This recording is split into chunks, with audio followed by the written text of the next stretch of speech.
Service in Springfield has issued a flood advisory for Bourbon County in southeastern Kansas, Crawford County in southeastern Kansas, Martin County in southwestern Missouri, Cedar County in southwestern Missouri, Vernon County, St. Clair County, until 1:45 p.m. Tuesday. At 7:39 a.m., Doppler radar indicated heavy rain due to thunderstorms. This will cause minor flooding in the advisory area. Creeks, streams, and low water crossings will be especially susceptible to the dangers of flooding.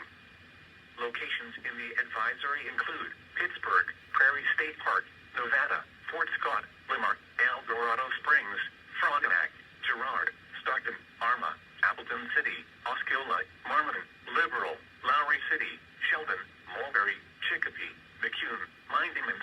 This advisory includes but is not limited to the following low water crossings: Route K at Drywood Creek east of Arcadia, Route J at Brush Creek 6 miles west of Collins, Route C at Horse Creek east of Milford, Highway 31 at Little Osage River 5 miles west of Fulton, and Route M south of Highway 160. A flood advisory means river or stream flows are elevated, or ponding of water in urban or other areas is occurring or is imminent.